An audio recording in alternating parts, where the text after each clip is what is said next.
speaking of poop here, the Denver Broncos were at the bottom cellar of the AFC West last season. They finished 5-11, and they lost 5 of the last 6 games to round out the season. There's at one point in the season, guys, they had a 7th-string receiver playing quarterback for them for the whole COVID thing, and it was a complete mess for them. But they did pick up Teddy Bridgewater in the offseason here to maybe solidify their quarterback needs here. But Colm, I'm going to kick it to you first here. When you look at the Denver Broncos this season, what do you have their overall record as? I have the Denver Broncos at 10-7 this year. 10-7, okay.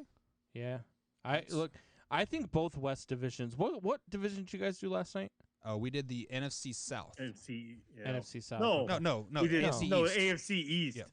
AFC East. Okay. We did the NFC South on Tuesday. Yeah, the West divisions, the 2 West divisions, I have being very, very good, with the exception of one team, and the Denver Broncos I have at 10-7. I do have them at 2-4 in the division. Yeah, I don't have them very good in the division, but 10-7 is where I got them, and look, their schedule is not outside of the division. It's not extremely tough, and so I think that outside of the division, they can win a few games and really take this thing to a point where they've got a shot at a playoff spot. Yeah, so that is 5-win improvement from the previous season. So do you think Teddy Bridgewater gives them the 5 wins, or is it just a lack of the easier schedule, the non-COVID thing? Like, what are your thoughts be? Do you want to know? Do you want to know why I have them at 10-7? Why is that? Because Aaron Rodgers is their quarterback. Aaron Rodgers is their quarterback. Tori is already shaking his head. Tori, what do you have the Denver Broncos sitting at this season? Well, I live in reality and I deal with facts. So some stuff Brandon doesn't know anything about. So as of right now, their quarterback is either going to be Teddy Bridgewater or Drew Lock. And one, they get Cortland Sutton back this year, which is going to help that offense. They lost him last year. But I have them pretty much the same as last year. I have them at 5-12 based off of how good the rest of that division is. I just think that they're maybe about a year or 2 away, probably 2 years away from being a really good team. They need to, as much as I love Melvin Gordon and he's a Badger, they're going to need to find a different running back for him. So he's not worth what he's asked, or he's not. They've worth got the a really light schedule, though, man.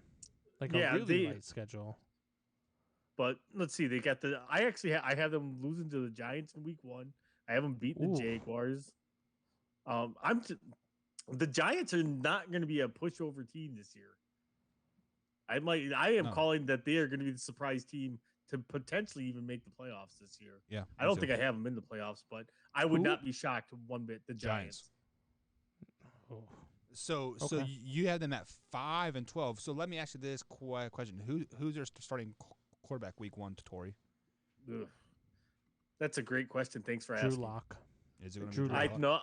I think if it's not Aaron Rodgers, it's Drew Lock over Teddy Bridgewater. Look, and I've told you guys this in the past. There's a reason why Teddy Bridgewater keeps getting pushed around. There's a reason why teams don't believe in this kid. And I think Drew Lock will win this starting gig. I think that Teddy Bridgewater, I don't even know if he makes the roster. Oh, he's definitely on the roster. They wouldn't have traded for him if no, because the cap hit would be astronomical because he's still owed like $27 million or something over the next 2 years. Yeah. And that's the thing. Like when he was in Minnesota, I liked this kid. I liked him when he was with New Orleans, and I thought that he was going to do good things with Carolina. I think injuries hurt him in Carolina with CMC going down. That hurt their chances a lot. And COVID. But there is just a reason why all these teams keep trading him. I just don't know what it is. I can't put my finger on it.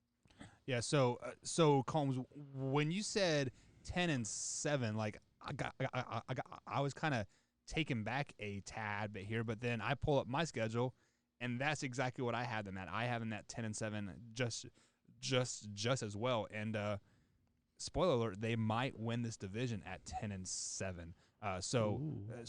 What? So I think the addition of Teddy Bridgewater is exactly what the Denver Broncos need. The Denver Broncos had that defense and they had that core offense, and they were just a quarterback away. And I think Teddy Bridgewater is You that don't guy. like Drew Lock, huh? I don't hate Drew Lock, but I don't love him either.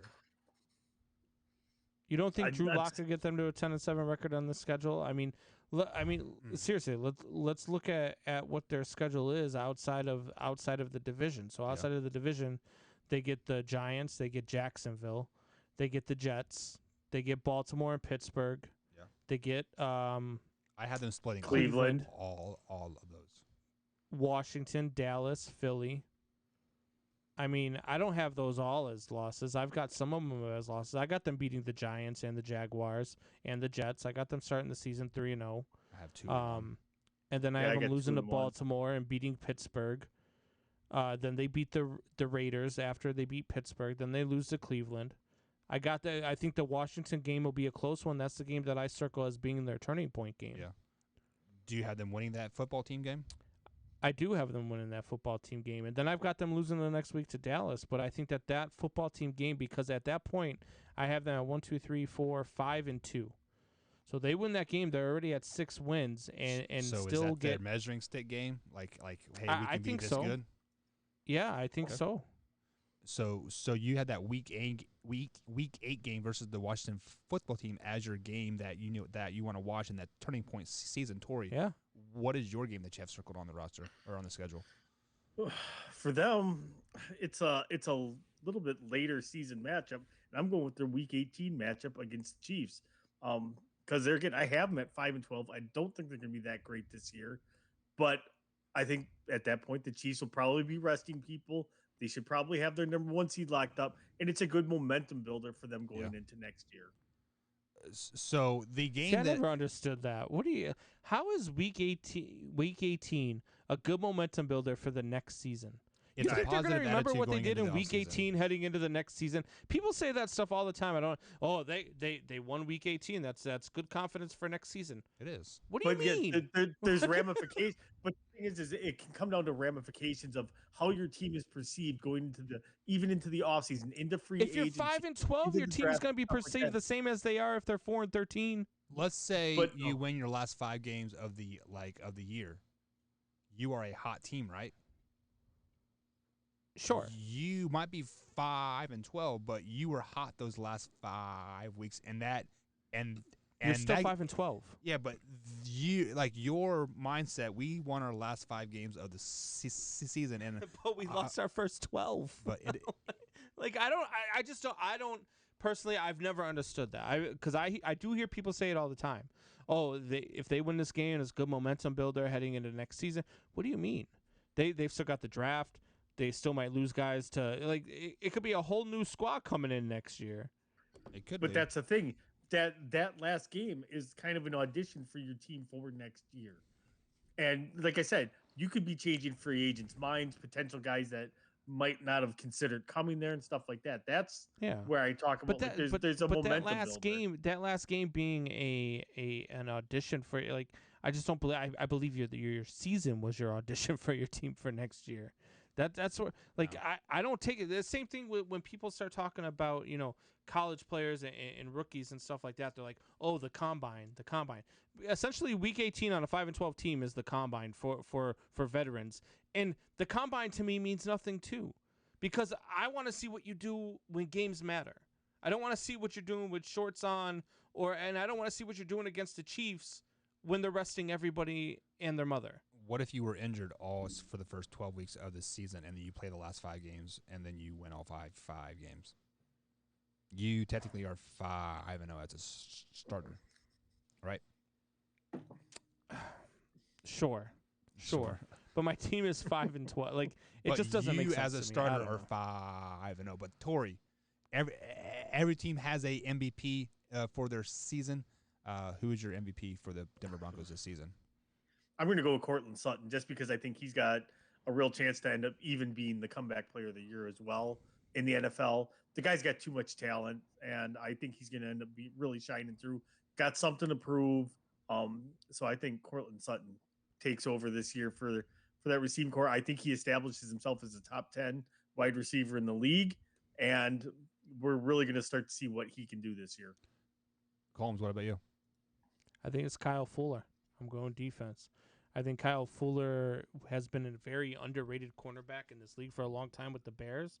I think he finally got out of that Bears, the situation he was with the Bears, and he went back to Vic Fangio.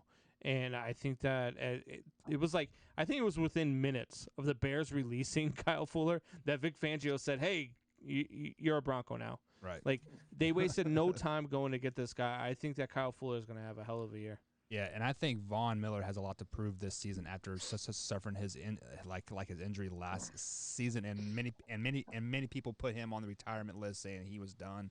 It was chalked up to it. So I think he has a lot to prove this year, and I think that defense is going to eat. I think this defense is going to be a top 10 defense in the NFL statistic wise all season long.